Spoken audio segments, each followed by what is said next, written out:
Like, why you even back?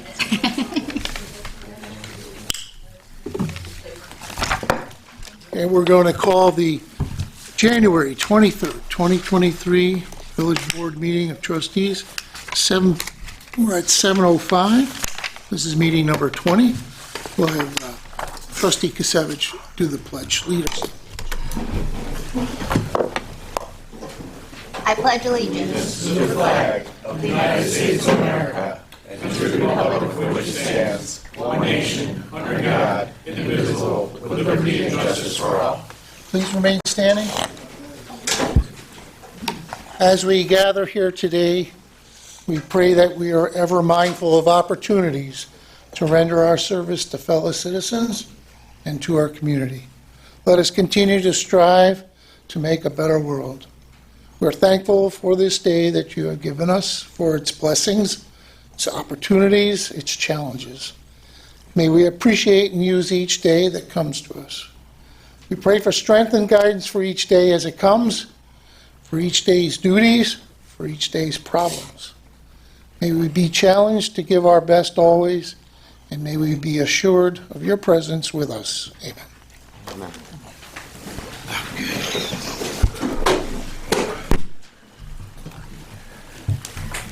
Notification of fire exits. The emergency exit is located to my left and to the rear of the room. In the event of an alarm or emergency, please move in an orderly fashion to the exit and evacuate the building.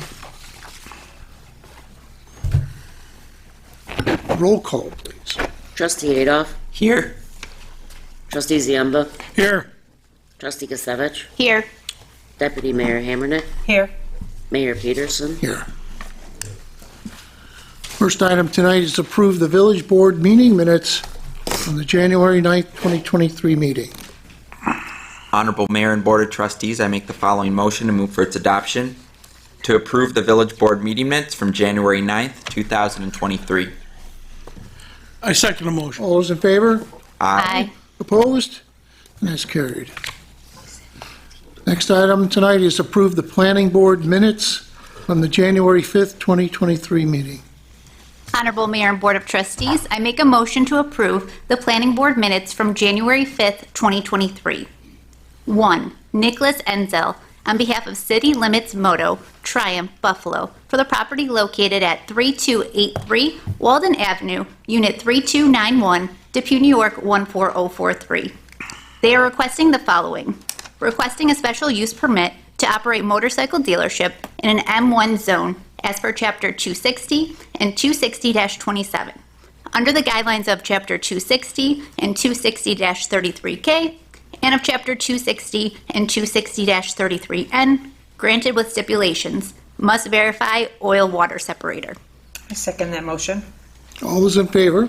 Aye. Opposed? Carried. Number 2. Number 2, Ari Goldberg of Barclay Damon LLC, on behalf of JRT Singe Properties LLC, for the property located at 2251 George Urban Boulevard, Depew, New York 14043. The following matter is to be reviewed. Concept plan approval to build a proposed 8-unit multifamily apartment building in a C2 shopping center district. Tabled. I'll second that motion. All those in favor? Aye. Opposed? And that's also carried. Okay, so on tonight's agenda, of which you can publicly make comment on any of these agenda items only until later in the meeting when we reach out. Bless you. God bless you. When we reach out to our audience tonight for any general public concerns or comments. First up tonight is a public hearing on the LoSAP program for the fire department. This is something that at the next meeting will be voted on, and this is to put onto the March election a referendum hearing for local law for number 1 of 2023. Right now, the firefighters can earn LoSAP credit for the first 30 years of their careers as a volunteer firefighter. The proposal in the referendum that'll be on the ballot will be changing that from 30 to 50.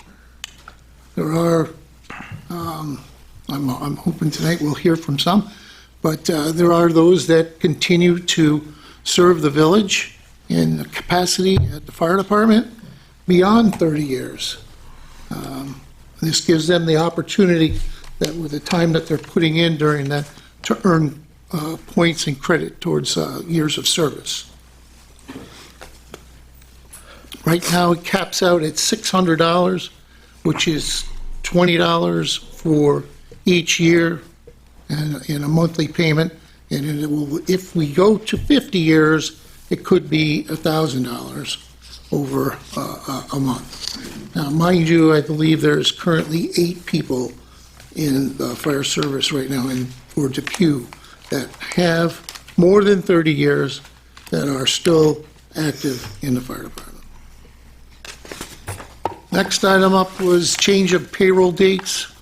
This goes all the way out to November. I guess we want to really be prepared to get that out of the way. Yeah. So this is for Thanksgiving. Then there's permission for the chief and one of our captains to attend the International Chief of Police Annual Training Conference in San Diego, California in October. There's permission for the fire department, a couple of things for Central Hose to have a chicken barbecue drive-through at the Northside Fire Station, and for Central Hose number 4 to use the fire station at Northside for annual company Christmas party. Next up is permission for membership to join the Depew Fire Department, and there's 2 members looking to join hose company number 1. And then there are 4 items that we're modifying the budget on. Terry, you gave us a recap here. Could you maybe share a little of that? Really, it's just to recognize some revenue that was given to us by either legislator Tadaro or some of the monies that we received by auctioning some vehicles. That's the last 2. The first 2 are the ones that are recognizing the money that the legislator gave to us for a couple of different things in the police department. It's just simply recognizing that in the budget. Yeah, so we took in $29,000 Yep. from the legislator, and that was turned into a workout facility for the PBA. $140,000 is going towards the construction of the new police dispatch office at the end of the hall here, converting the conference room into a dispatch office. And as Terry indicated, the next 2 that are on here were proceeds from auction of police vehicles, which are also including in the cost of redoing the dispatch center. Next up, permission to sign Empire Building Diagnostics proposal. This is a new addition today. This is for the removal of small amount of asbestos that's in the floor joint, is it, Ken? Yeah. Floor joint in the long shed at Fireman's Park. It needs to be taken out of there before DPW takes down the building and we can begin construction of the new pavilion. So those items are what is on the agenda. If somebody has a comment on any of those 7 items, with the exception of the public hearing, because I'll ask you to come up when we open the public hearing. So if anybody has anything on payroll change date, police conference, membership to the new fire, the couple of permissions for the fire department, or those budget modifications, step to the podium, state your name and address, and we'll get you an answer. Okay, seeing that there's none, let's move forward. Item number 1, public hearing for Depew Fire Department LoSAP program. Be it resolved, the village administrator is hereby authorized to advertise for a public hearing for local law number 1 of 2023, a mandatory referendum for changes to the defined benefit length of the LoSAP, which is a length of service award program administered by the village and established for active volunteer firefighters of the Depew Fire Department. To extend the maximum years of service credit for which a participating active volunteer firefighter may earn service award from 30 to 50 years, and therefore the maximum projected monthly service award from $600 to $1,000, effective January 1st, 2024. This will be put to a vote on the upcoming election on March 21st, 2023. The public hearing will take place during the January 23rd, 2023 board meeting in the council chambers.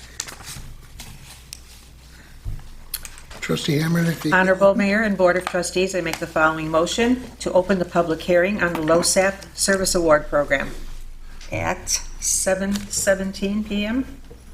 7:17. I second that motion. All those in favor? Aye. Opposed? And carried. If anybody would like to step forward to the microphone, state your name and address, and make any public comment you have on the change in the LoSAP program. Ron Macheski, 24 Kibler Drive, past chief, president of Depew Volunteer Fire Department, Inc. Now I know how it feels to stand on this side. You're usually over here. So I think everybody is aware the volunteer fire service nationwide is facing a recruitment problem. Just as any civic organization, we're having trouble trying to get new members. Just like every church, every VFW, you name it, children's activities. Back in the 1980s, New York State passed a state law creating the LoSAP program. We were not the first, we were not the last. It was in 1993 the voters of the village of Depew, through a referendum, passed the first phase of the LoSAP program. The design of the program was to recruit and retain members. Fast forward to what the mayor said to today. It was a 5-year buyback, and the program maxed out 25 years of service with the 5-year buyback giving you 30 years. That 30 years ended December 31st, 2017. As the mayor said, there's 8 of us, most of them are here today, that since then are still in the fire department. We're still earning our 50-plus points, and we are not gaining anything else on the LoSAP program. So this would be an incentive, obviously, for firefighters to stick around. For some of us veteran firefighters, I'm not sure we'll see that 50-year mark. We're going to try our hardest. But for a lot of new people, especially those that are coming in at the age of 18, right now they would max out at 48. This at least gives them more of an incentive to stick around. There are fire departments that passed their LoSAP before us and had the 30-year max. And it doesn't happen a lot, but it's happened enough where members of those departments, when they got their 30 years, because they were still fairly young, left that department and went to a neighboring department to jump into their LoSAP program. I don't think that's what we want to do. We have some very, very active members, one who's a past chief that started here at 18. We don't want to lose him at 48. There's a lot of members that have started here at 18 since this program started. We don't want to see them get their 30 years and say, you know what, I'm going to go to a neighboring department and start all over because I'm young enough. So my plea to this board is please consider passing this. It will mean a lot to the fire department. Not only for the recruitment, but more, I think, for the retention of firefighters. Thank you. Thank you, Thank Chief. you, Ron. Thank you.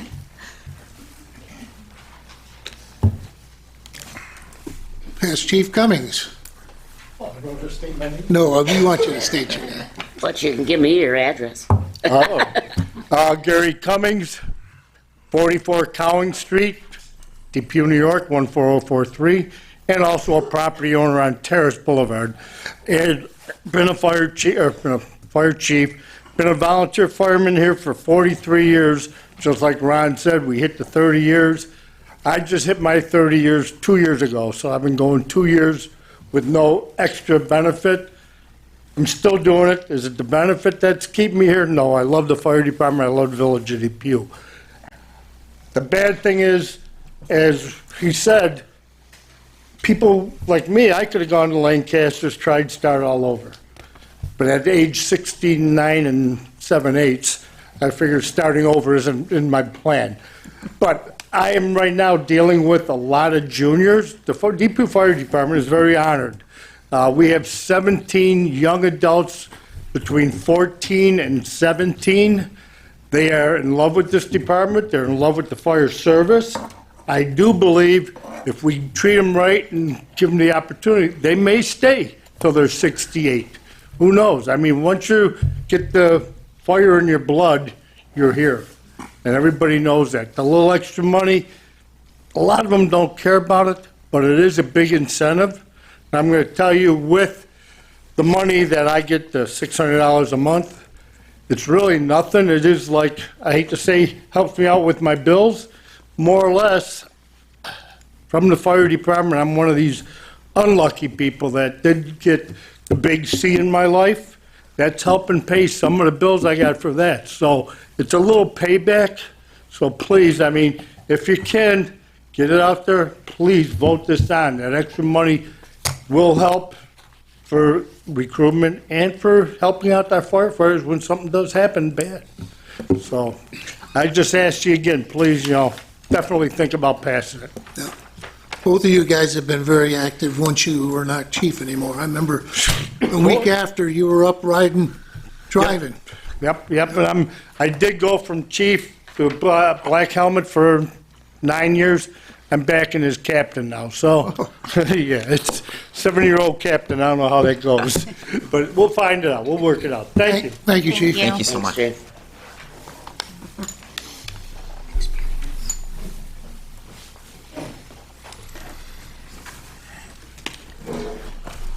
Scott Wext, 111 Colony Street, member of the Depew Fire Department, also past chief. As past Chief Maciejewski and Cummings had said, I think this is a positive thing for our fire department, something that, myself, I've been in since I've been 18, gone through the ranks, done as chief, still in the line and helping out, and I could not imagine not being in the fire department. So myself maxing out in 8 years, I could see that as a hindrance for people sticking around. I do think that this would be helping on the retention side. It seems that you always hear, we need members to join, we need to recruit, but it seems like little gets done to retain members. And this is the age that you need senior members helping, just as past Chief Cummings is helping with our juniors. That's where you need senior members that have the experience and that stick around and then help guide our younger members to be great leaders in this fire department. So I just appreciate the board looking at this, and I would appreciate a positive vote on this. So thank you. Thank you, Chief.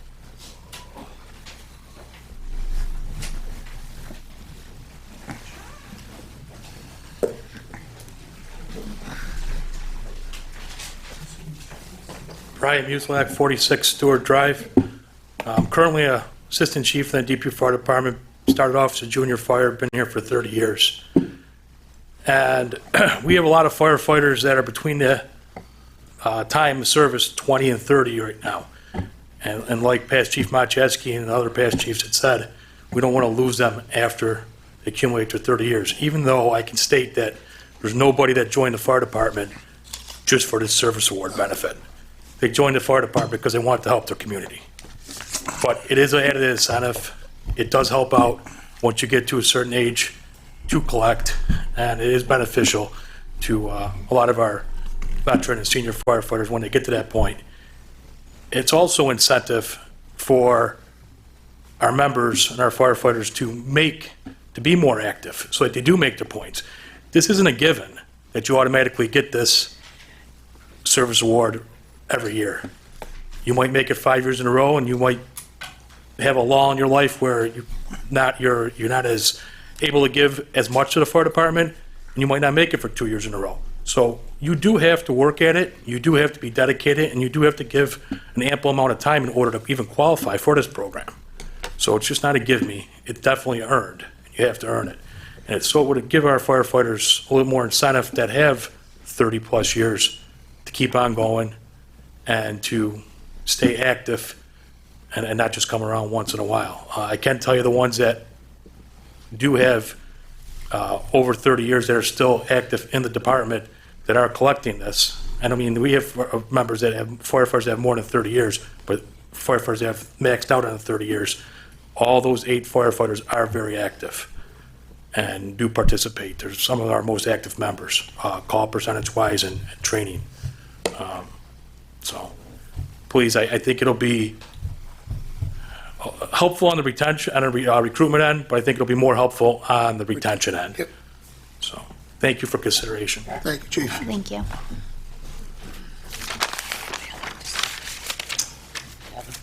Am I allowed to say something? Sure, go ahead.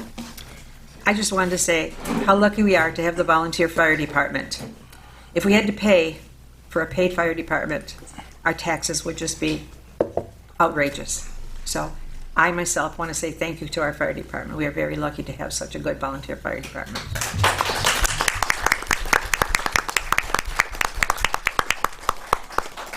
Anybody have any questions of the chiefs or any that came up? Okay. Anybody else? Audrey? At this point, I would like to close the public hearing at 7:26. I second the motion. All those in favor? Aye. Opposed? That's carried. Resolution number 2, approve the change of a payroll date. Honorable Mayor and Board of Trustees, I make the following motion and move for its adoption. Be it resolved, due to the Thanksgiving holiday, our payroll date will now be on Wednesday, November 23rd, 2023, instead of Thursday, November 24th, 2023. I second the motion. All those in favor? Aye. Opposed? That's carried. Resolution number 3, approve the attending a police conference. Honorable Mayor and Board of Trustees, I make the following resolution and move for its adoption. Whereas permission is hereby granted to Police Chief Jerome Miller and Police Captain William Kerr to attend the International,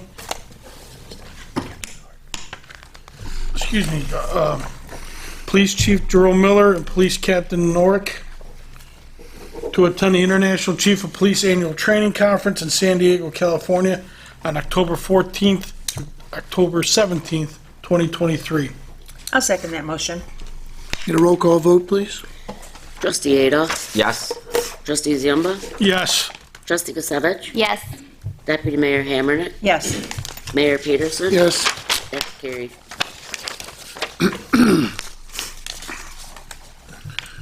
Resolution 4, permission for the Depew Fire Department. Honorable Mayor and Board of Trustees, I make the following motion and move for its adoption. Permission is hereby granted to the Depew Fire Department Central Hose Company Number 4 to use the North Side Fire Station on Sunday, April 30th, 2023, from 9 a.m. till 5 p.m. for a Carubas drive-through chicken barbecue. And permission is hereby granted to the Depew Fire Department Central Hose Company Number 4 to use the North Side Fire Station on Saturday, December 9th, 2023, from 5 p.m. till midnight for their annual company Christmas party. I second the motion. All those in favor? Aye. Opposed? That's carried. Resolution 5, approve membership in Depew Fire Department. Honorable Mayor, Board of Trustees, I make the following motion and move its adoption. Be it resolved, membership is hereby granted to the following in the Depew Fire Department pending the passing of their physical. Host Company Number 1, Darlene Peterson and Eric Peterson. I second the motion. All those in favor? Aye. Opposed? Carried. Resolution 6, approve the modifications to the 2022-2023 budget. Honorable Mayor and Board of Trustees, I make the following motion and move for its adoption. Be it resolved, the Administrator is hereby authorized to modify the 2022-2023 budget in the following manner. Number 1, line item 10.4.3830 in the amount of $29,000. 10.5.1620.200 for $29,000. Item 2, 10.4.2770 in the amount of $140,000. 10.5.1620.202 in the amount of $140,000. Item 3, 10.4.2770 in the amount of $30,000. 10.5.3120.202 in the amount of $30,000. Number 4, 10.4.2770 in the amount of $30,000. 10.5.3120.202 in the amount of $30,000. I second the motion. Need a roll call vote, please? Trustee Adolph? Yes. Trustee Ziemba? Yes. Trustee Gisevich? Yes. Deputy Mayor Hammernick? Yes. Mayor Peterson? Yes. That's carried. Resolution 7, permission to sign Empire Building Diagnostics proposal. Honorable Mayor and Board of Trustees, I make the following motion to move for its adoption. Be it resolved, Mayor Kevin Peterson is authorized to sign the proposal with Empire Building Diagnostics for Depew Fireman's Park Abatement Project. I'll second that motion. Need a roll call vote, please? Trustee Adolph? Yes. Trustee Ziemba? Yes. Trustee Gisevich? Yes. Deputy Mayor Hammernick? Yes. Mayor Peterson? Yes. And that's carried. The last 2 weeks did not take in any applications for employment. And number 9, department head reports, the December 22nd police report. Honorable Mayor and Board of Trustees, I make a motion that we accept the police report for December 22nd. I second the motion. All those in favor? Aye. Opposed? That's carried. Item 10, there's no unfinished and other business. And before we get to public comments and concerns, we're going to, I see Elizabeth over there. Elizabeth from Assemblymember Monica Wallace's office. Thank you for coming tonight. Good evening, Mayor and everyone, and thank you so much, as always, for allowing me a couple minutes. For those of you who don't know me in the audience tonight, my name is Elizabeth Brinkworth, Chief of Staff for Member Monica Wallace. So before I kick off here, given the Governor's State of the State and just some of the topics that were brought up regarding natural gas and green energy, the member asked that I read a statement, so I apologize if I go over my 3 minutes today. Just because I also want to give a brief update about everything else that's going on. We afford you 5 in Depew. It's cheap. Okay. It's only 3. Gotcha. I appreciate it. So this is Monica's statement. I have serious concerns with the pace and timeline of the proposed transition to electric heating and appliances. We must ensure that this transition does not risk the resiliency of the energy grid, overburden ratepayers, or prevent Western New Yorkers from using gas-powered fireplaces, which helped many households weather this horrific blizzard last month. But let's also be clear. No one is proposing that the state force people to give up their gas-powered appliances or retrofit their homes. That is not even part of the discussion, and I would adamantly oppose any such proposal. We must address the climate crisis. If we do nothing, these storms will only get worse. We know climate change causes more severe weather, and that a warmer Lake Erie causes more lake effect snow. However, our answer to climate crisis must maintain the resiliency and safety of home heating systems in Western New York.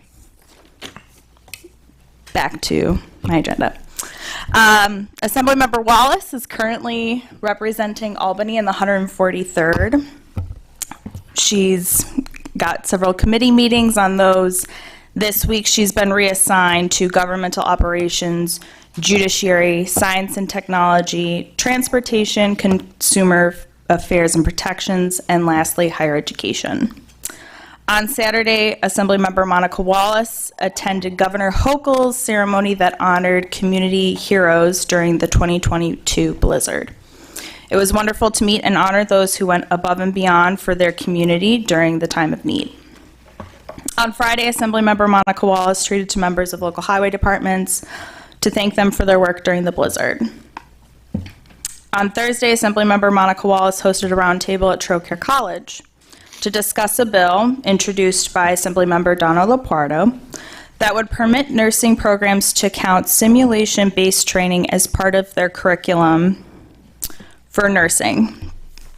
She was joined by members of CWA, NISNA, Trocaire College, UB, Duville University, Catholic Health, Clida Health, ECMC, as well as Assembly members Karen McMahon and Bill Conrad. It was great to see everyone at the round table just to discuss the needs of the nursing shortage that's occurring and how we can get graduates out into the field faster. As there is a concern, there will not be enough nurses in the field by 2050, I believe is the statistic. So as always, if anyone has any questions regarding state policy, feel free to give us a shout and we'll do our best to assist. Thank you so much for your time. So, Thank you. National Fuel sent a document today about it was called Memorandum in Opposition of the State Ban on Gas appliances. So these aren't set, right? Or this is just proposed? This is proposed, the years. This is going to be a negotiation most likely in the budget if there's any budgetary needs associated with these years and deadlines, but we have a lot of work to do before those. So the first one here is no on-site gas combustion. 2025, which is 23 months away, for smaller buildings. So that'd probably be homes and what have you. 28 is larger buildings such as this. So nothing's set in stone. Correct. All to be determined back and forth between the parties. I believe those are points from the CLCPA, so again, nothing is set in stone. Okay, great. Everything's going to be discussed. So, Okay. like I said, if anyone has concerns, we know there was a lot thrown in there, so for the state of the state, we're here to help and make sure the community's viewpoints are addressed. Thank you. Thank you. Thanks. All right, so we'll go through our department head reports and then we'll open it up. Start on my left, DPW Superintendent Ken Pick. Thank you. Not too much. Our guy's been working on the dispatch room and the electrical room to get some stuff done for our technical and our electrical department. I'd like to thank the assembly members' lunch on Friday. It was very nice. That's about all I have. Guys were out early salting last night. Yep. Yeah. A couple times over the weekend. Excellent. So. Okay. Rec Department, Kevin Ferguson. We have some lulls in the ice on Sundays, but I got phone calls today. I don't think we'll have much lull on Sundays anymore after what happened yesterday. So I think we'll all start filling in. I got 2 calls today. I got 2 teams coming down from Fort Erie, women and girls teams, to come play on Sunday nights. I think we'll start picking up on Sunday nights because it was, the Bills were so successful. The coaches didn't want to come out, kids didn't want to come out, but now all of a sudden the phone's ringing today. Also today, last week, Fireman's Park will host St. Mary's High School. They got 9 lacrosse dates. That will be their home field. So that worked out good. This year, for the first time in the history of Depew, we have 2 Federation hockey games. Lancaster will be playing Orchard Park, and St. Mary's will be playing St. Joe's. I'll get the dates out on the website for those games, but they should be pretty exciting. And you just got done hosting a tournament? Yeah, we got done hosting the national, it was a very large tournament in Western New York. There was probably, I think, like 187 teams. Mostly all the rinks were used in the Western New York area. It was a very well-run tournament. Everything was right on time, and the guy, Rick Sacker, did a good job with everything. Okay. We'll go across the way here. Kate, from our building department, and Don is out, so you're running solo today. Yes. So things are slowing down. Not a lot of people pulling building permits with all the snow. So just a little bit of housekeeping. I'd like to remind everybody that trash and recyclables must be in the totes in order to be picked up. Any bags left on the lawn will not be taken. You are allowed 2 bulk items a week, and all items must be out at the curb by 6 a.m. As for the snow, if we get any more, let's please try to stay ahead of it. Be good neighbors, check on your neighbors, make sure kids can walk on the sidewalk to catch their school buses. We do not need any accidents, and homeowners are always responsible for their own sidewalks. One new thing, as a lot of you probably noticed, the Route 78 Street Bar is changing hands, and it will soon be Sidelines Sports Bar and Grill. I met with the new owner, Hillary, last week. She already owns and operates a successful downtown location, and I'm looking forward to seeing the new establishment. She's hoping to be up and running by sometime in February. The Royal Car Wash is progressing. Hopefully we'll all be able to get our cars washed over there pretty soon. And our clerk, all-knowing Carmi, had surgery today, and she is doing just fine. What about those who like Mexican food? Mighty Taco. Mighty Taco. I knew I missed one today. See, I'm new at this, folks. You gotta forgive me. So Checkers, which used to be at Walden and Transit, will very shortly be turned into the newest sparkling Mighty Taco.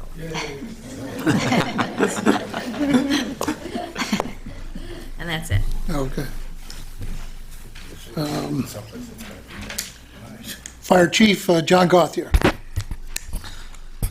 All right, I know the public hearing is over now, but I think most residents in this village do know that we are 100% volunteer, but over time, people move into the village, and I think we do have a lot of residents that are unaware of that. So,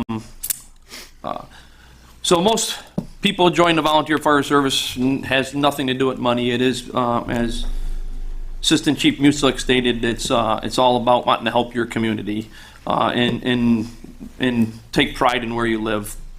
4 gentlemen came up, past Chief Ron Maciejewski, yeah, over 40 years. He is still very active. He is a president of our fire department, helps out in many different ways.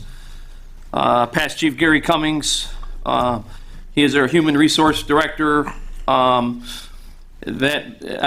40 years not putting anything in and still going as strong as he is with all the work that he does.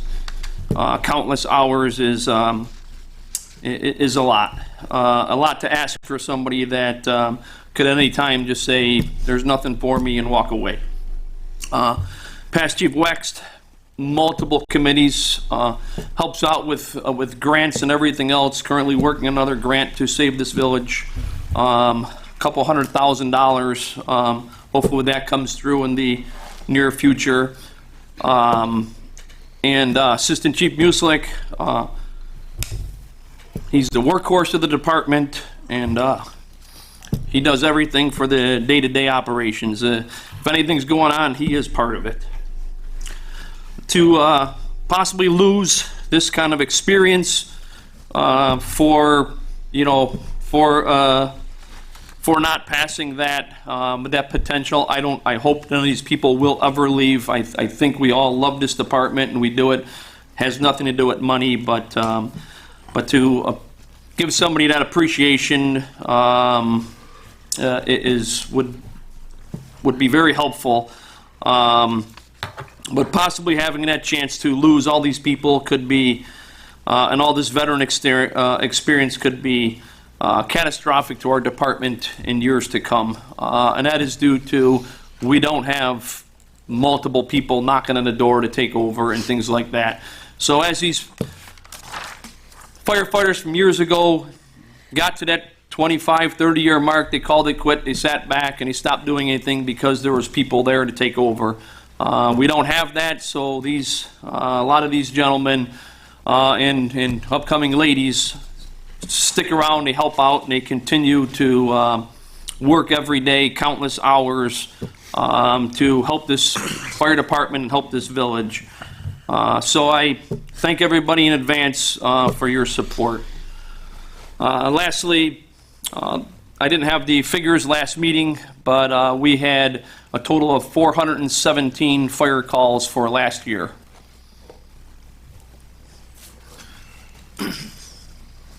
Any update on last night's thing?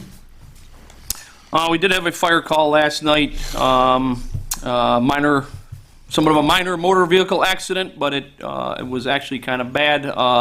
Took off a 3-inch gas line, filled the Panora and Yoga Street area, and we had to evacuate somewhere around 40 to 50 houses.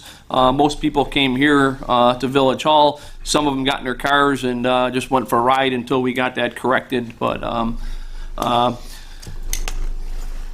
guess through PD there was it was just an accident, just happened from slippery roads, but all is well. On the other side here, Chief Jerry Miller. Thank you. And Pete. This year has been already a pretty busy year. Our officers are working hard, keep this community safe. Like you said last night, there was a motor vehicle accident that struck a high-pressure gas line. And we couldn't have done this without the cooperation of fire and OEM to get everybody here and safe. So thanks, everybody.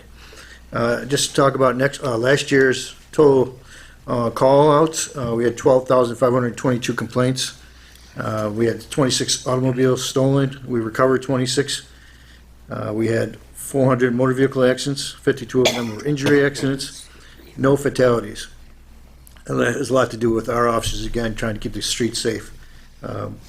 We issued 2,747 traffic summons last year.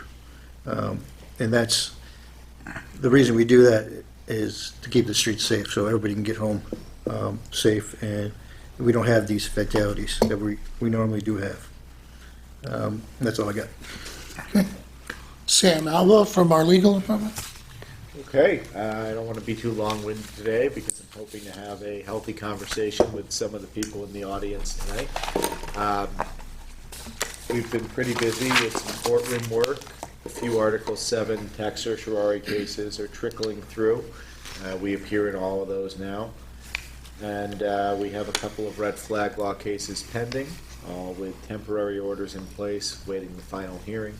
For those who don't know, red flag laws are state-mandated civil actions where whenever someone makes a complaint of serious threats of violence or the police encounter one, we have to file a application in the state Supreme Court to make sure that person can't possess firearms. So I think we have 2 pending right now, 2 where we've gotten final orders this year.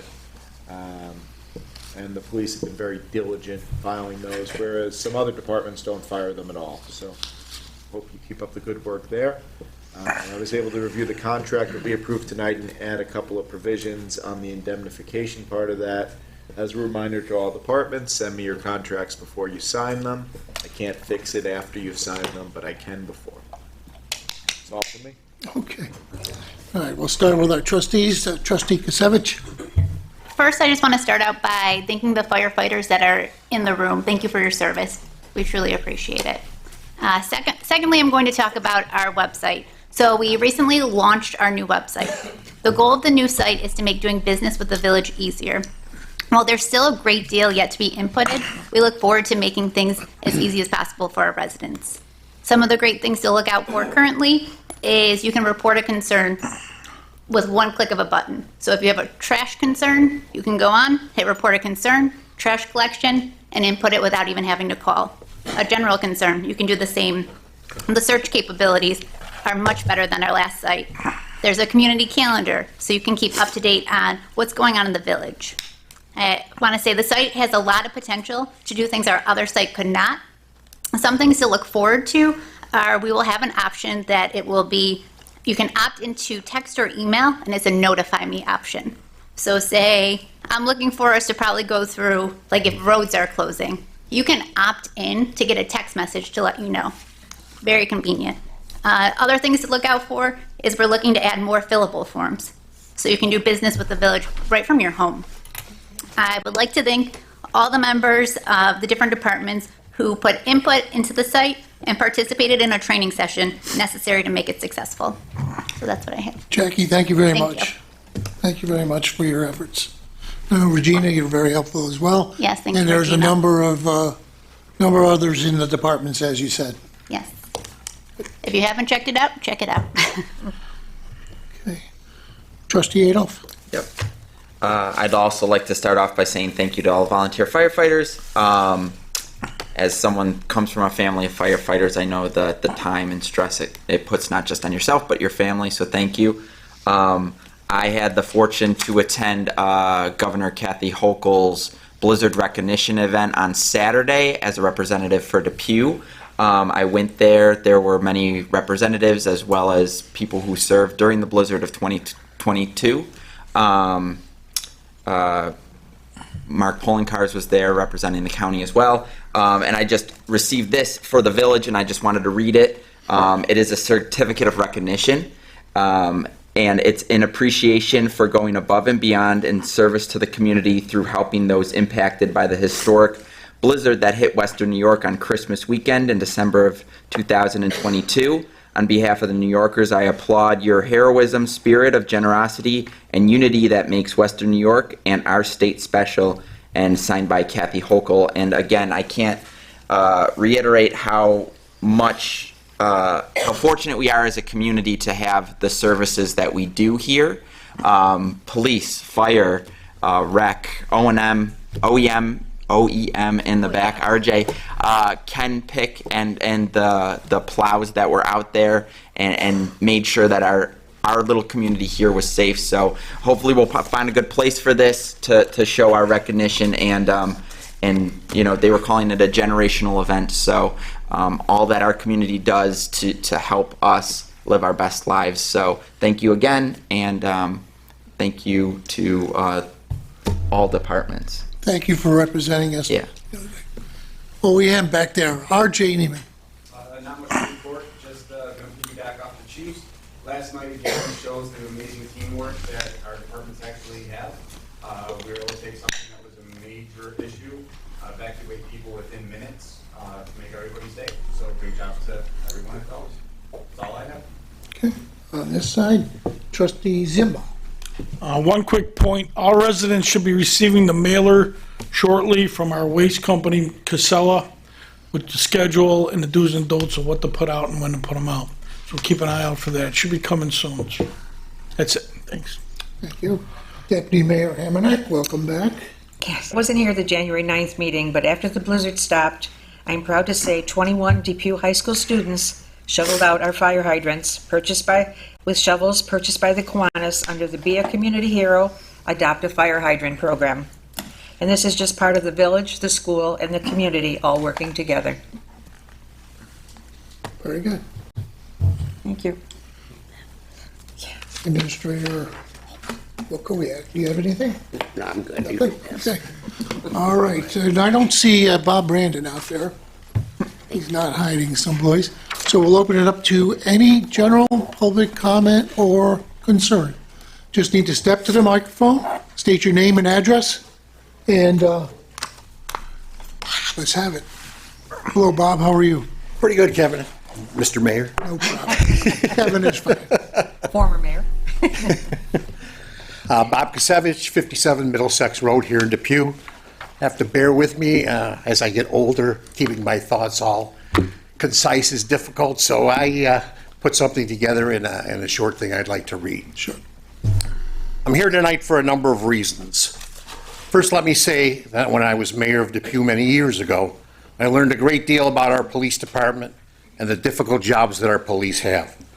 I have always been proud of our department, but I am troubled by a series of recent events. My neighbors have been out talking to me and to each other, and I can tell you they don't feel safe. Yes, the shooting on Darwin is a serious situation. It occurred 2 doors down from my house. Could you have prevented it? Probably not. Is it a scary situation?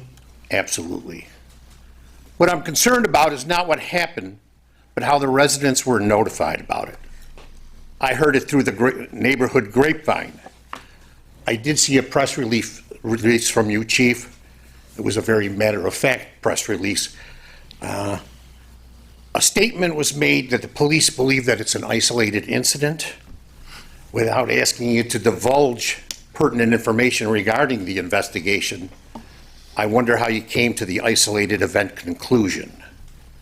Do you know who did it, but have been unable to apprehend him or her?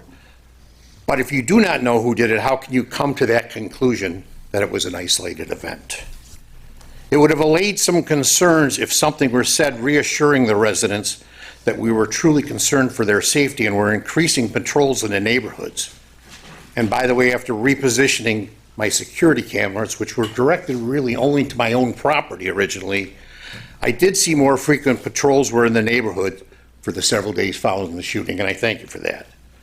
I also see that the village is sponsoring a community outreach event this Wednesday to offer coping strategies for those affected by the shooting. But many residents are even more concerned about the Airbnb at 52 Middlesex. My understanding is that one, possibly two stolen vehicles were found in front of the Airbnb. I was awakened one morning to an officer walking across my lawn at 5:30 a.m. My Ring camera showed them putting something in my newspaper box in front of the front door. It was a card with a message to send any camera footage to the police. The note says it occurred in front of my house, but I have no footage showing anything occurring in front of my house, and I believe it occurred one door down from me. The following night, I redirected my camera more towards the street and near the Airbnb. That is when I saw the police were coming down the street more often than normal. I also saw, a few minutes after the police went by, that the Airbnb house light flashed on and off, and shortly thereafter, a vehicle would approach the house. This occurred multiple times throughout the night. Looks suspicious, but who knows? I'm told our police don't believe that drug dealers use Airbnbs. If you refer to Saturday's edition of the Buffalo News, you'll see that they found 50 pounds of cocaine at an Airbnb in Buffalo. And if you just do some searches, you'll see Airbnbs are used regularly for drugs. I received a text, and I'll just read a quick part of it for you from somebody, I'm not sure who. What it says is, at this point, we do not need that, but if you could record your Ring doorbell because they are renting out to some suspicious people, and there was a stolen vehicle in front of that house last night that was recovered. So that means it's drug gangs that are renting it out that are from the city. So just be careful and maybe look out the window to make sure no one's out there before you go outside. Because if there were stolen vehicles, it means they're carrying weapons on them. Just be careful, people out there.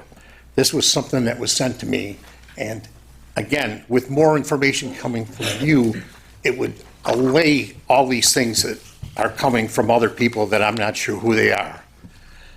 All these things together communicatively stoke the fears in my neighbors. The Airbnb has been a nightmare. Even if this Airbnb does go away, who is to say that another one doesn't pop up somewhere else in the village and create the same type of problems that this one is creating? It's time this board took some action to restrict these Airbnbs, or at least have consequences for the problems they cause. Thank you. Thank you, Bob. Bob, I know we have a long line, but I'm happy to have a discourse with you about the Airbnbs and the potential laws we could pass. So we had a public hearing a few meetings ago, I think the last meeting in December, on a potential Airbnb law. There wasn't much commentary. We're researching if it's still open because it was open another meeting. We weren't sure what we wanted to do. Would you be in favor of a moratorium, a temporary moratorium, or perhaps just further enforcement mechanisms, or maybe some hybrid of all of that? Because we're all working on it, and we do believe there's people in Depew running Airbnbs properly and doing the right thing, and we don't want to penalize them, but we want to address this swiftly. So especially as a past mayor, I'm curious what your thoughts are. We can get this right, get it done quickly. Yeah, I also agree that there are good Airbnbs out there. They're all throughout the country, and there are good ones. And that's why I mentioned the fact that maybe there are some penalties should frequent situations occur like have occurred at this house. I mean, there have been multiple parties at this house, which the police have responded to on numerous occasions. And now this most recent one, and people are fearful. Cars are coming and going and coming and going, and then a stolen car is found in front of the house. It's just a very scary situation, and I think everybody will agree with you. It's out of hand. Mr. Kashevitz, I got to ask you one question. Something that you addressed in your thing I was concerned about. A relationship between Airbnbs and narcotics. Did someone from our department make a statement to you regarding that? That there is or isn't a concern about that? Oh, that was to me. Okay, The chief was in the meeting, so he's aware of it. okay. I'll talk with him. I just don't know what that dynamic was about, so. Is there any way you could share that message with us too, this text you received? Let me just address the Darwin issue. Obviously, this is an active investigation, so I can't give you a lot. But based on that investigation, we believe this victim was targeted, and that's why we believe that it was an isolated situation, incident. It's difficult when you have an active investigation, especially when it evolves as quickly as this one has over the last week. And we have to keep things close to our vest because we don't want this information getting out. We don't need the public to know the victim's name. We don't need the public to understand who the suspect may or may not be. So we have to keep these things close to the vest. And I apologize that you feel that you're unsafe. But as Bob had noticed, our patrols have been beefed up over there. And so we are conscious of that. Maybe we need to find a better way to communicate that to you. It's difficult because our priority obviously is to catch the subject. And sometimes we don't have the time to go knock on everybody's door and tell them, hey, this is what's going on. So I apologize. I think when you do, I'm sure you had to knock on some doors. Sure, of course. If they could just relay that information, hey, Yeah. we're trying to do what we can for you. We're increasing the patrols. I only found it out Yeah. on cameras. Sure. It would be nice if you were to say that. And Sure. that's reassuring to the residents, but it's also kind of a deterrent Sure. to somebody who might come back and try something. Sure. And I think when the detectives were going door to door, and obviously they're selective, they're looking for cameras and whatnot. Maybe they're looking for people that were home at the time, might have saw something. My understanding is those detectives, when they made those conversations, they did pass that on, that we were out there, and this is what occurred, and this is what we're looking for. Obviously, you're not going to know what that neighbor's conversation was, so we need to find a better way, maybe, to get that information out. As far as the Airbnb, again, that was patrol officers doing their due diligence, and they came across a vehicle that looked suspicious. It wasn't because somebody called us because of a large party. They were out there, again, doing the frequent patrols, protecting your neighborhood, and came across that. And based on the evidence there, they believe the operator of that vehicle went to 52 Middlesex.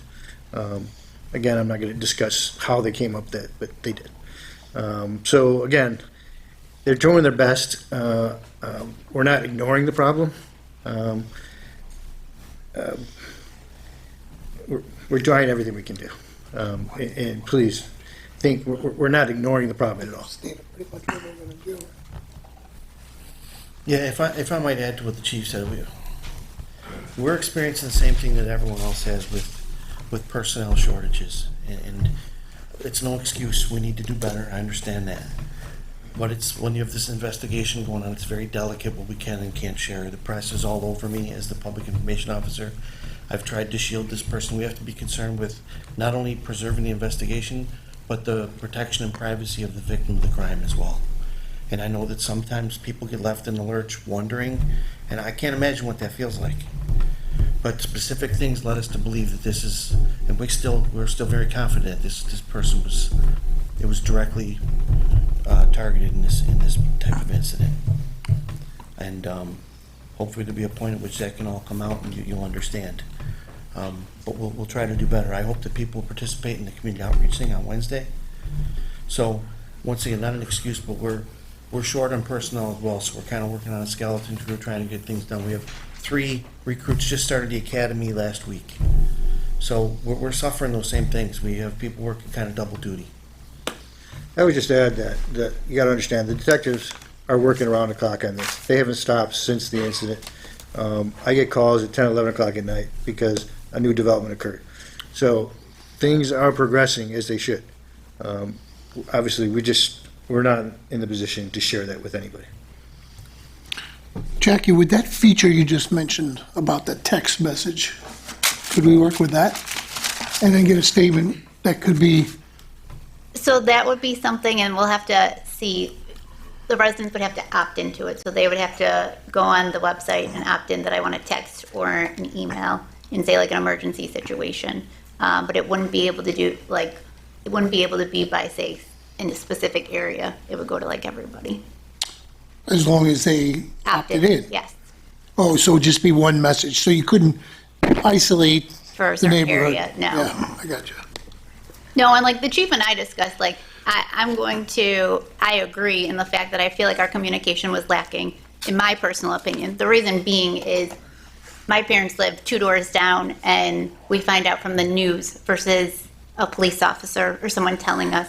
And it's scary because you're like, whoa, when did this happen? Where was I? Was I outside at that time? Was I in danger? And it's like, I would have preferred to hear it from a police officer than finding out through the grapevine of the news, random people asking me about it. So I think 100% we need to do better. And we are looking at new technologies. We might flush out an app for everybody who has a smartphone where we can communicate directly. Obviously, these things cost money, and we'll have to make sure it's budgeted. But that might be another avenue for us to communicate directly. Anyone else would like to come up?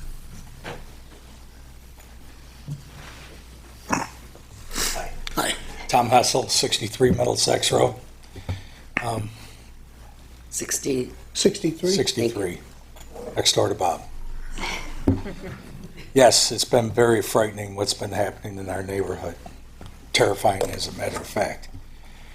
And one of my concerns, besides the Airbnb, which has been a major problem, is the lighting in our area is horrendous. On Middlesex Road alone, we have one street light, and it's dim. And then there's one on Darwin, on the corner of Middlesex, that is dim. And when I tell you dim, you're walking by, you can barely see the sidewalk. Neighbors here that can attest to this, we put solar lights on our trees so you could see our sidewalks. That's how bad it is. On Darwin, I counted 6 street lights, and they're more towards the other end than towards the Argus end. That's how bad it is. On Asbury, there's 2. On Arlington, I think I counted 3 up on the turn. That has to change. We need better lighting. We need protection in that area. And at times we feel, no, we're not being communicated and let known what's going on in our neighborhood. It's terrifying. It happened across the street from me. Terrifying. The screams still are in my head. There's some great neighbors that came to the aid of this horrendous act. That Airbnb, as you said, you found police with the stolen cars, just to give you how mind-boggling the whole thing is. When they left that Airbnb, they were all being picked up. As you just count the people coming out of that house, saying to yourself, my God, when is this going to stop? It's terrifying that you got to be hiding in your house to protect. I'm constantly looking at my cameras now. I bought new cameras. Again, my family's all over the place here. I got relatives all around us. We love this neighborhood. And what's happening is just unbelievable. It needs to stop, and we need help. Lighting is a major issue, so if somebody could please come and take a look and help us get some better lighting in that area, be greatly appreciated. And I think we all can attest to that, huh?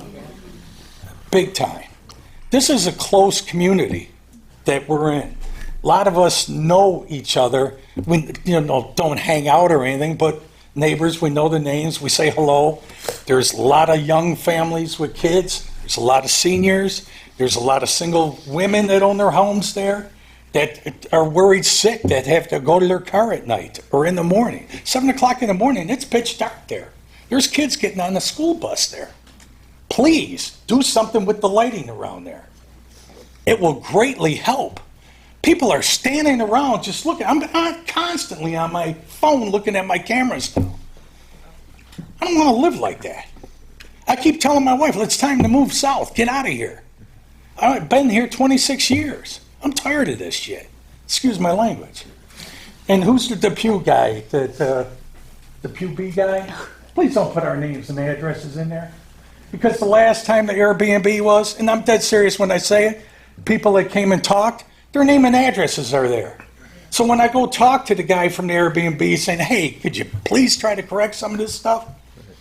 He's saying, oh, this person, that person. He's pointing to people that he read in the Depew B. He's sick of us complaining.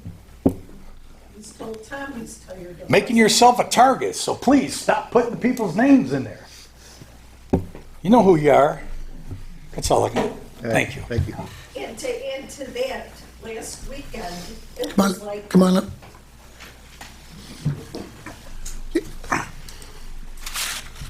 Sharon Walninsky, 58 Middlesex, Depew.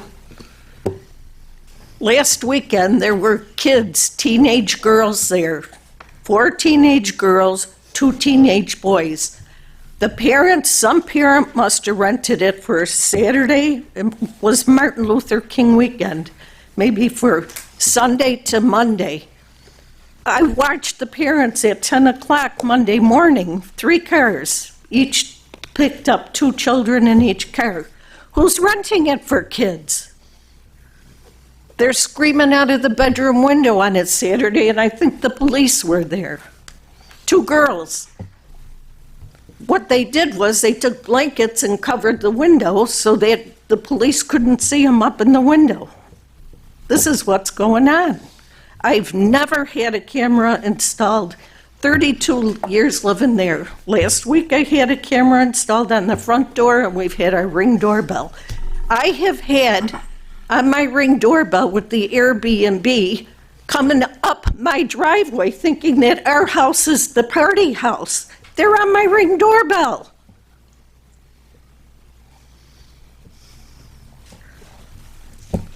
I don't know what to say, but thank you for listening. Well, I will tell you some good news. It's pending. Yes. The sale is pending. Today it went to pending. That is good. Please, God. I'll let everybody know when the CFC comes through.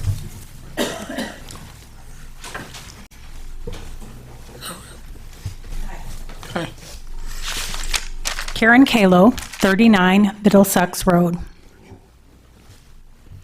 I am wondering if there's a purpose. When this party at the Airbnb last happened, the stolen car, if that's what indeed it was abandoned in front of my house with the lights on. It may or may not have been running. I was kind of tired. I'm a morning person, so 11 o'clock is kind of my time to hit it. And 11:30 was when my husband and I were rudely awoken by slamming doors and screaming, yelling. And he's like, "What's going on? Did you hear that?" And I said, "Yes." Was it male or female? We couldn't even, I don't know, because when I'm asleep, I'm asleep. So it did wake me up. I said, "Do you want me to call the police?" Well, he didn't want me to do anything until he checked out what he could see from inside our house. So him and my son that's on the second floor came down, and they were checking out to see what was happening and why this strange BMW SUV was sitting in front of our house. And I must have started to go back to sleep because around 12:30, my bedroom lit up with blue and red lights swirling around like a disco. And it was One police car was in front of my driveway. The other one was behind the car, which were directly in front of my house. So I had double lights flipping around in my room. And they were there, and I understand you pull up, you have to have your lights on, but it was at that point, it was 12:30 in the morning. At what point do those lights need to be kept running? I'm just wondering if there's a purpose, because they were running for like an hour and a half to 2 hours while I was trying to go back to sleep, because I didn't think we were in danger or anything was going on. My husband and son got different intel because the police were in our driveway, and they could hear them talking about what was going on. But why the lights for so long? Is that common procedure? Because unfortunately, my bedroom's on the first floor, and maybe I need to get better darkening curtains or something to block that out, if it even would. I don't know. It is a safety issue. The officers, when they're on scene, light helps us. It may disturb you, but the more light we have, the safer the officers are. Did they have to be on 2 hours? I can't answer that question. Yeah, it was a while. It was significant. I understand when you're approaching and, maybe checking it out, but I just thought that was kind of a long span to have those lights. And then that went on till finally, when I think the police left, was around 2:30 in the morning.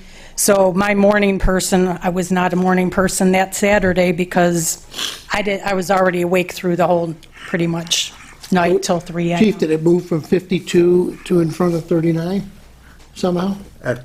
Maybe was the car parked in front of your house? Is that what it was? That's why the police car was there, because that's where the stolen car was located.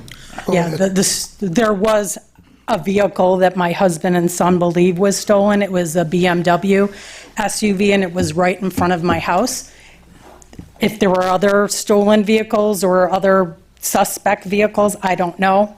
I just know what was in front of my house, and I understand why they were blocking it. Finally, somebody, after like an hour or two, did come and, I guess, claim the vehicle. Somebody pulled up, got out, and then they left with the vehicle, so it did disappear. But it was a good hour and a half, 2 hours of disco. Thank you. Thank you. Anyone else?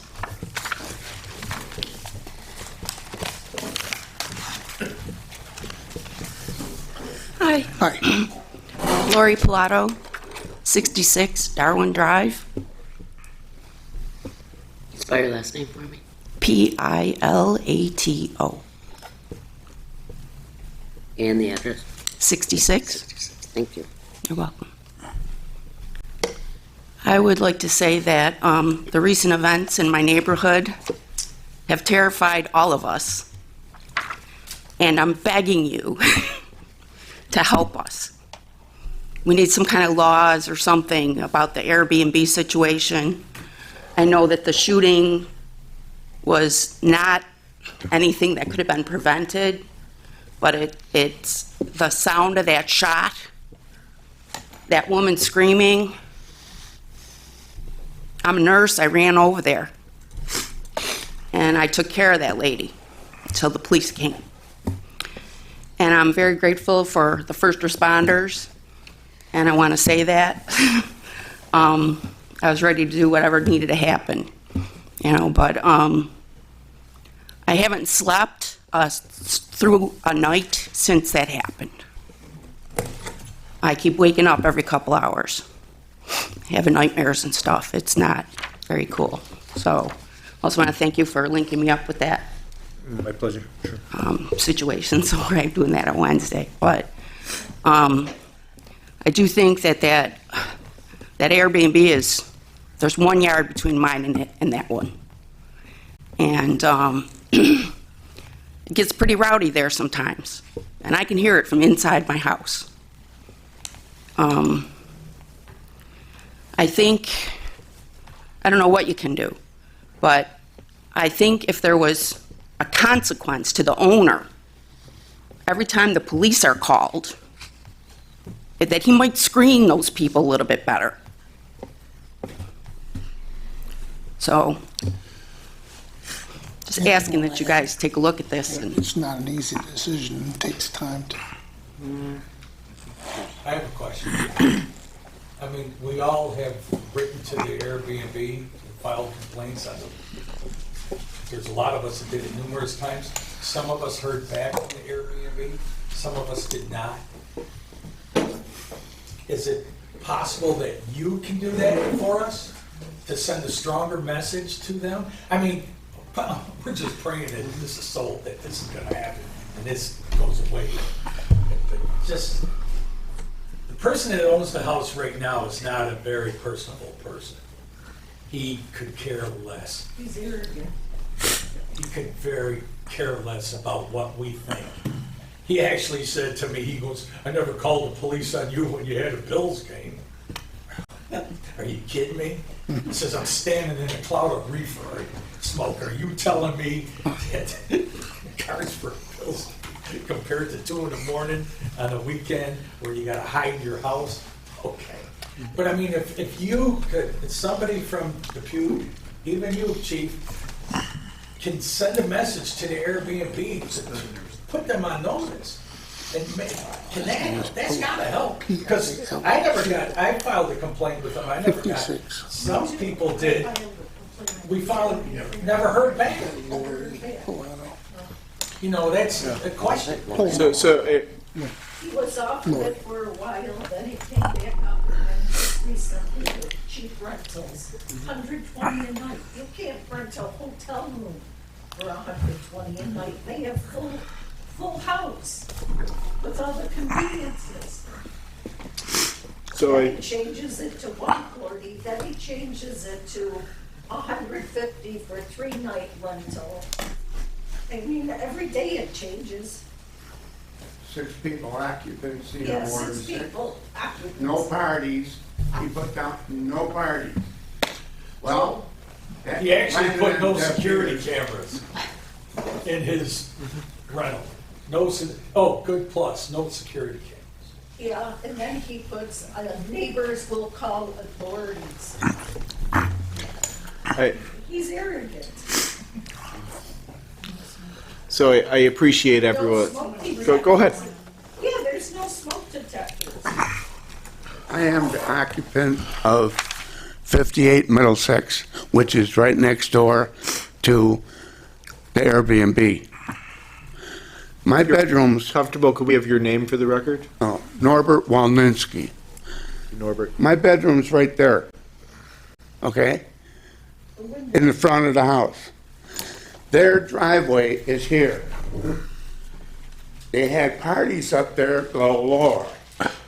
Coming out 2, 3, 4 o'clock in the morning, we're trying to sleep, and they're yelling, screaming, throwing stuff around, sitting on my air conditioner, having drinking the beer and having their pot. On several occasions, not once, probably 8 times at least, Tom, more. Underage drinking. When I drank, I had to be 18. These kids, or whoever's doing it, dropping them off, sending these kids upstairs. Are they drinking? Are they having sex parties? I don't care. Look it. I lived there for 32 years, and if this doesn't stop, I'm out of here. I love this. I love the neighborhood. I got a nice garden in my backyard, nice neighbors, they're friends. I'm not going to put up with that. I want somebody to do something. Do something. Scare tactics, anything. That's it. Besides the litter thrown around, bottles on our lawn, wrappers from food on the lawn. We're picking this up. Now, 3 times now I've started to talk, but I want to give everyone the respect and the time they deserve. Sure. Are you? No need to apologize. You should be heard. Is everyone all done? Come on up. Hi, Donna Chakowski, 109 Darwin Drive. I am not, hi Audrey. I have been in this neighborhood for 30 years. My youngest daughter learned to walk in this neighborhood when we moved here. I cannot believe what is going on now. I am completely mortified. I cannot believe it. I have been telling my daughters over and over, they're sick of hearing me say it. We have lived here, we have raised you, we have wonderful neighbors, and this is what's going on. Bullets? When did that start? I mean, a bullet doesn't just hit one person. It can go in her window across the street. It can go in his house. What is this? When do you stop this? There's no, what is stopping it? How do you stop it? And now the B&B thing, I didn't even know about that. I mean, why aren't the cops pulling these kids out when this is going on, when these people are calling you? I don't know why you can't stop these things. One party had almost 100 kids on the street in October. I just don't understand why, when the police are called, why can't you take the people out and say, you're done here? Before there's another shooting or something happens. There were cars going up at an October party. There was cars coming up Middlesex, dropping the kids off. There was 3 cop cars on the other corner, and they weren't doing nothing. They were blocking the road, so these I guys just were don't understand it. dropping them off and backing out of there. You just said earlier there were 2,500 tickets given this year. How much time would it take to pull 20 kids out of a house when you're given 2,500 tickets a year? They can't because they didn't have a search warrant. Well, whatever, I don't know, but something has to be done, just like everyone else is saying. Something has to be done. This is a nice, quiet neighborhood. I think you can't mix up the two. I mean, the I shooting know, it's was two different absolutely- things. I didn't even know about the bed and breakfast thing until I came here Well, the tonight. Airbnb's been not to interrupt, Yeah. this has been an ongoing conversation that the board has had with us and other constituents. Well, I just got a thing in my mailbox Yeah. today for it. I didn't even know about it. Mr. Mayor, this has probably been a 4 or 5 month long. Well, October, Okay, so close, yeah. end of October, Halloween weekend. And this is the first event since October, so we've been trying to address it. We thought it was dead, and then it came back to life this weekend. Well, it's one of those things, you can't, you say you want to just go and pull them out of there. I don't think there's a legal... Maybe not pull them out, I don't but- think there's a legal way to do that. And then, so we saw everybody here early November, probably. We had a public hearing, so we advertised the meeting between that. We got to have a certain amount of time. That was early December. And it's been left open for different things, different ways to approach this. Because there are some people that are doing it right, and you can't just, that's one thing that I've learned since I was first elected here, is that nothing moves fast. Right. I know. Okay? Right. And you have to But look at, sometimes you have to move it before something worse happens. that's a good point, but there are those people that will argue with you that their rights were violated in some way. So But these people's rights are being violated too. you got that right. So who's more important? The people doing the crime, or the people who are living decent, normal lives? Yeah. So I will make one comment to you about the lighting, because, Thank you. I'm sorry if I cut you No, off. I'm You're- okay. Thank you very much for listening. Thank you. You're welcome. That's the first I'm hearing about that. And one of the first things I did when I was mayor was change everything to LEDs. Never once heard that there was only one street light on there. There is. That's interesting. And then I'll tell you another thing, about 2 years ago, it didn't even light. I Well- actually went on Facebook. Yeah. And wrote a big nasty letter to them, and they finally came, I think, Yeah, well, the poll, everything, and they we- finally came and changed. So, yeah, there's other things that go on behind that. Those sodium lights, there were parts that they couldn't get. There was a lot of them that they couldn't change out. So when we did the 1,300 LED lights and we made it a certain brightness, most neighborhoods were well lit after that. I've gotten numerous people that say how much brighter it is. The idea, I'm in that neighborhood. I got family that live on Argus. I don't go counting streetlights, but I would be over there tonight. If you see my black Ram, it's because I'm down that street. But, so like, in doing the lighting project a couple of years ago, to learn that Chateau Court, one of the areas with probably some of our more expensive homes, there isn't one street light. I don't know how that ever got through, and and it wasn't part of the plan for the developer for that. But I'll look at the lights. Yeah, if it's an LED light, it needs, is there possible it can get brighter? You know, because there is a pole sitting right across the street from us that doesn't have a light on it. Yeah. I'll follow up with NICEAG and Sue over there. That's, that's a valid complaint. That's the first I'm hearing about that, to be honest with you. We actually put solar lights on our trees. Yeah. So when you're walking your dog at night and even in the morning, 7 o'clock, kids are waiting at the bus there. And Me getting older, mid-60s now, I need the lights. You know, I need the lights. Me too. You know, my street was one of the last ones that got the LEDs because they were the stick lamps. I call them stick lamps. Not the ones that come out and over, but just the ones that sit on a pole. They were finally done, maybe 6 months ago. And what a difference it is. Even the one that was changed out by our electric department had a different lumen on it. And I had the NICEAG come out and change that. Oh, what a difference, you know. So that's a valid point. That's something that I can certainly look into for that. Thank you. I'll check and see how many poles are there. Then it's just a matter of getting, you know, the proper arm and the LED and so forth. I'm sure NICEAG would be glad to have another pole that they have to charge us for. But That's one of the reasons Val? I installed low voltage lighting around my house. Because it's pitch black.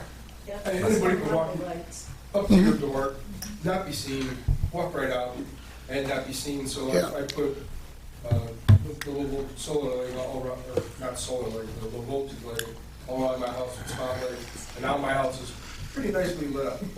Yeah. And before, I mean, if those go off, it is just pitch black. Yeah. So that's something that can be worked on pretty quickly.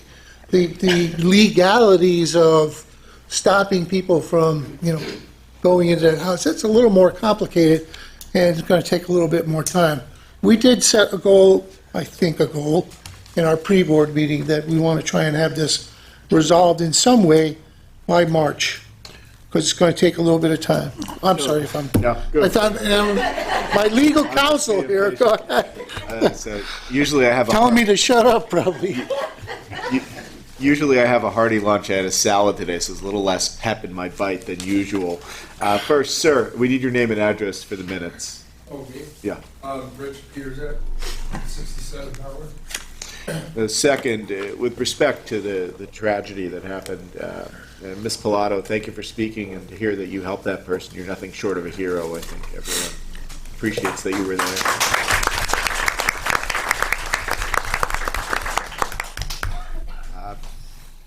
And then, you know, to that end, the Village of Depew is one of the few police departments filing extremist protection order applications. Those primarily help domestic violence victims, which is, you know, this epidemic that we don't have control over. This is a resource available to people. They can file, domestic partners can file, police agencies can file. And every case that comes up with a serious threat of harm or violence, we are filing. I'm going in and running the hearings, and we're making sure those are done properly. Of course, those laws don't do anything to protect from illegal guns. Those only make it so people are flagged so they cannot legally purchase a firearm. But, you know, you better believe we've made sure our officers know to file them. We're prepared to run the hearings better than most police departments. To the Airbnb, yes, we're working on a law. We need to research and make sure our open public hearing remained open when we didn't take action on it at one meeting. But I think we'll be okay on that. I just want to double check. And then hopefully we can have a local law ready to be passed at the next meeting. But I was, you know, you might think I was shopping for discount bills gear on my phone, but I was doing some research while I was up here. There's some interesting provisions in our local law.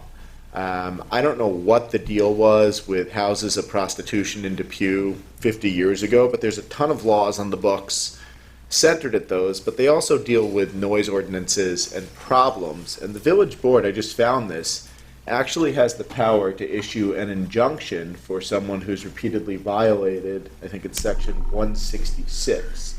So what I'm going to do is draft an injunction for the next meeting to ban this specific property from renting out in any way based on the record you've helped us develop here. And I think we send that to Airbnb, they're probably gonna take the listing down. So hopefully that's some swift action These for all of parties you. sometimes last to 4 a.m., and that's no exaggeration. And we have all of your information in the minutes. If we need anything signed or written to add in support of our law, we will be sure to reach out. But expect that on the agenda at the next meeting. I would just add that when you guys came to us in October and November, we came up with a strategy. We believed it was working. I mean, this is the first time we had another issue with your Airbnb since that time. So obviously, we thought our strategies were working. Obviously, we'll sit down tomorrow and come up with another strategy. Hopefully, with the counselor's information, we can put an injunction in, and that'll be closed permanently. As far as the safety of Darwin neighborhood, crime happens in every neighborhood, and it's impossible to expect us to prevent everyone. Obviously, other communities in this village had similar incidents last year. We do our best, and all we can do is show you that we're trying to keep your community safe. And that's why we have beefed up patrols in your areas. That's why the detectives are working diligently to solve this case. So don't think your community is not safe, because it still is. Okay? Chief, if I could just add one comment. Okay. A recurring theme is the frustration of residents seeing us go there, and, they won't open the door, and these loud music complaints, these parties. It is very difficult, okay, and I don't want to get too off topic here. It's very difficult to gain enough probable cause to force your way into someone's home. And as frustrating as it is for you folks, our officers feel the same frustration. We could go to the home at 2 o'clock in the morning, there could be music blaring, it's obviously in violation of an ordinance. It still does not rise to a level that we could kick the front door in and pull the wires out of the wall. And it's sad, it sounds preposterous, but sometimes when people want to be that disruptive, the law does not provide a mechanism for us to poke into that and do something more severe. And I can't imagine your frustration. That would aggravate me to no end. I understand that. Yeah. But you know the situation that has been happening now. Yeah. Like what just happened again, you knew what happened in October. And the reason is he took down the Airbnb. He took down the Airbnb, and the house was pending before, but it fell through because I went and talked to him the day after all this happened, and he told me that. I said, why didn't the house sell? He said, I had some electrical issues and they were trying to lowball. And he was real nasty to me when he was telling me that. Yeah. So I said, why don't you just sell the house and get the hell out of here? Well, he didn't want to hear it. I'll keep the house, I'll just keep doing it. That's what he said to me. I said, okay. So my question is, I know you can't go in the house because that's the law. But this situation happened. Why couldn't you, I know you got a patrol and you're short-staffed and everything, but to have a vehicle sit there and put the fear into them, saying, oh, they're not going to come back again. Not if your guys are sitting there. If you're watching them, they will not come back. I mean, if they know they're being viewed, they will not be hanging around, coming in and coming out, and doing whatever they want to do. If they know you're, at least one patrol is watching them. I know that's a tough task to ask for when you're patrolling the whole village, but bam, there it is. If you've got something there at all times, or in the morning when they're leaving, here's checkout time. Let's put 2 cars there. But that's knowing something's happening there. Well, that's what I'm saying. Right. You got enough phone calls that night. You got the report of 2 stolen cars. I only know of the 2, so it's the one in October and then the one. No, the one that just happened recently. I'm just saying, Okay. if it happens again and you're getting the phone calls, there's an option for you. Checkout time. Oh, check the Airbnb. It's 11 o'clock. They got to be out of here. Yeah. Put 2 vehicles sitting there. Let them come walking out saying that. Uh-oh. I know if I was a young kid, I ain't going back there. Yeah. As long as we get to the lights on.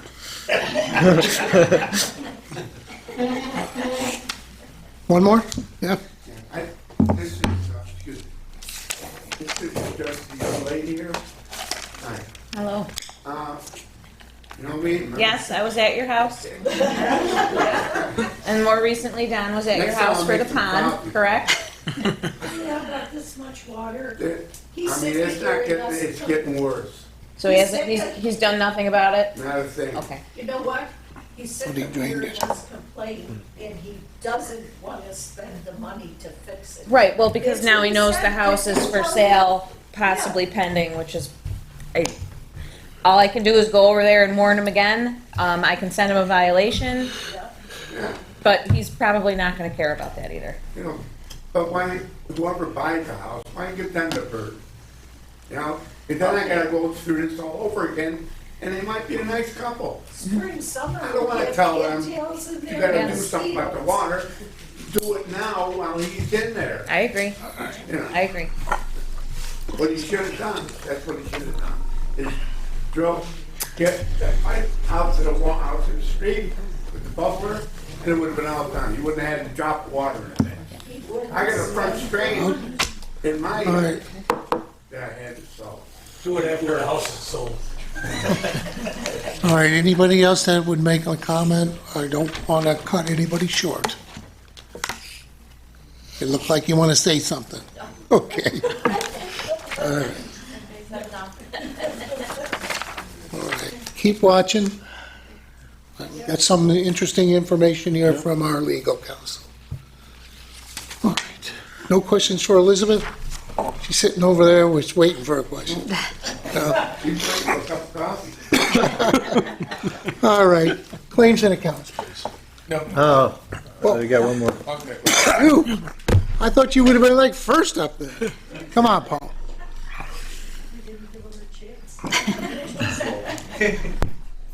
Paul Sprata. Oh, Paul Sprata, 58 Argus Drive. Getting back to this Airbnb, that's my neighborhood also. It's, Bobby lives 2 streets away from me. I admire Bobby for his comments on the whole situation, which, we gotta come up with something. I know things take a long time to research and set up laws or memorandums or whatever, but we've gotta come down very harsh on the owners of these B&Bs. And let's start enforcing them very stringently so that this doesn't happen again. We're talking about people's lifestyle and people's lives at this point. So let's get hopefully something done quick on this. Anyhow, that being aside, and I admire all the neighborhoods, all the neighbors on Middlesex for speaking. Did a great job. Anyhow, some other things I want to bring up tonight. In that same area, did anybody notice that the Made in America store is now gone? Yes. Was there a reason, or does anybody know? There's something once. Okay. Another thing, that the bridge over by Arcata Graphics was hit again by a semi. Twice. I was there, I was like 5 cars behind, and this guy hit it with such force that it peened that steel structure up ahead, so the clearance isn't 11 feet 9 inches anymore, it's got to be like 11 feet 6 inches. Clearance actually is 12 feet 11 inches. Well, I'm going by what the sign says. Yeah, I know. So they have that buffer zone and they're still hitting it. Yeah, well, and I said this before at other meetings, months before, that where the confusion comes in, a lot of the truck drivers that come through there, most of them don't have PhDs to begin with, and a lot of them come from Canada. Now, in Canada, they're on the metric system. So that 11.9, they might take that as meters and feel they're safe and just whiz through. And a lot of them... I don't know, I personally don't know somebody who drives truck like that for a living, but if you don't know what the height of the thing you're pulling, I mean, Something's wrong with it. something is absolutely wrong. Well, most of these drivers... Go into a parking garage with a minivan. I Oh, can yeah. recall when I first bought a minivan with my kids. Yeah, And I'm thinking, holy crap, that thing is like just right there. yeah. So, But I mentioned before at other meetings, a lot of these drivers are from Canada, Ontario and They're Quebec. farther away than Canada, Paul, let me Yeah, tell you but that. they're not local people. That You're can right. fit in that bridge. But I thought that we had an alarm system. Yeah, but you know what?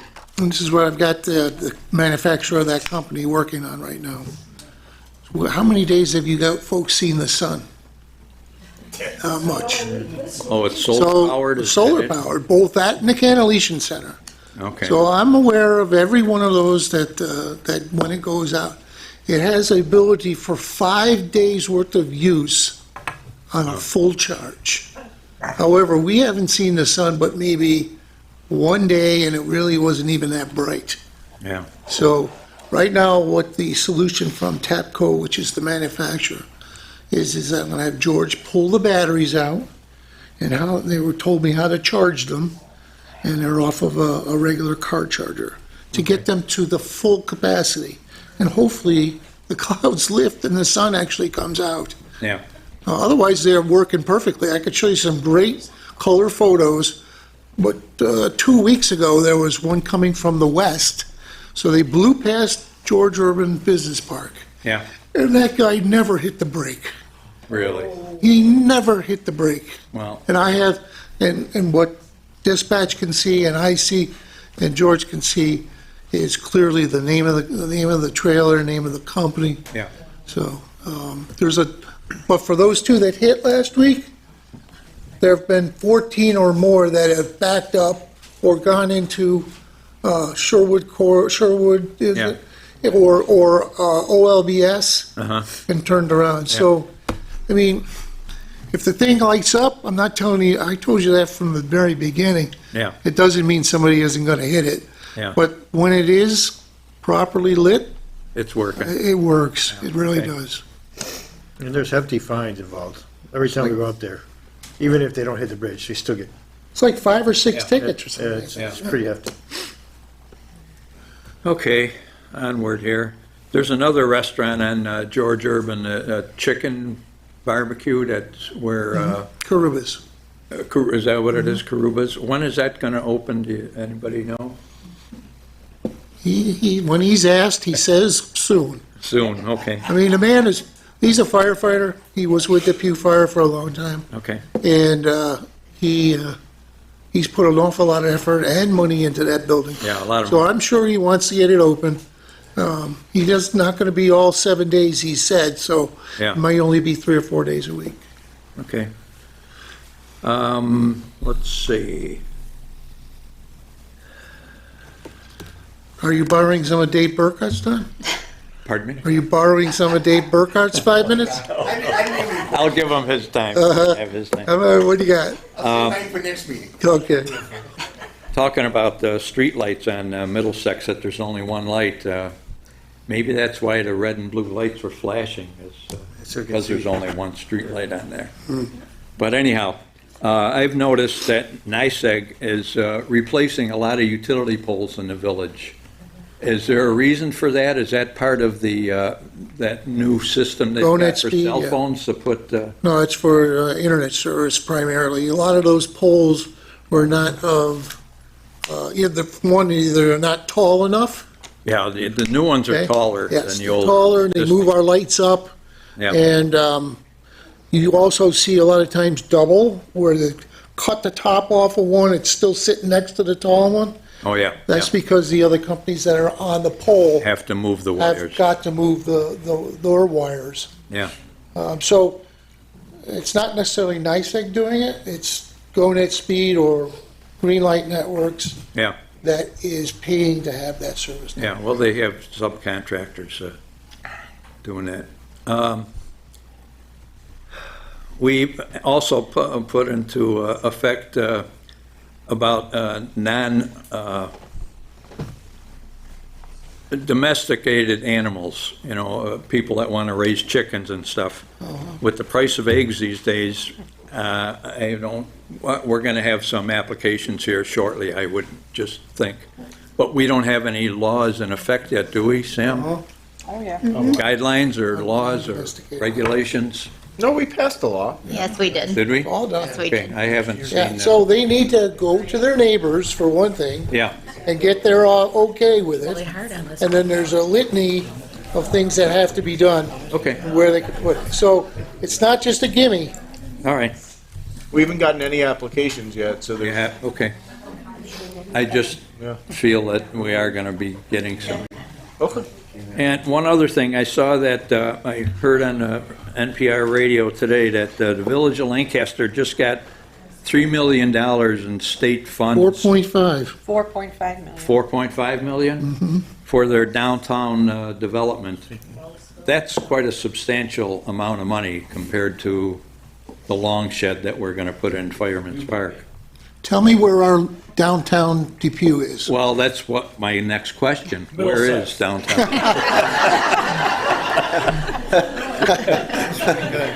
Good answer. I just want to state that fact that they got over $4 million, which is nice for them. Mayor Ruta's a lot better looking than I am. Yeah, well, What can I tell you? my son lives in the Village of Lancaster, so. I think that's about all that I've got now. Everything else was covered. That's it? Yeah. Yeah. I think my time was up 2 You want to minutes talk ago. about Lancaster Arbor Day or anything? I've got a thing I'm going to talk to you about on Arbor Day. Can't wait. All right. Thank you, Paul. Here we go. Always a pleasure. Coming into the meeting.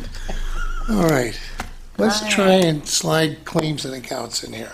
Honorable Mayor and Board of Trustees, the claims and accounts have been audited by the Finance Committee and are approved for payment as follows. In the general fund, $325,200. In the sewer fund, $16. I'll second that motion. All those in favor? Aye. Opposed? Carried. And Deputy Mayor Hermanick with the adjournment. At this time, I'd like to make a motion to adjourn with a moment of silence for Mary Ann Wagner, wife of past member of West End Hose Company Number 6.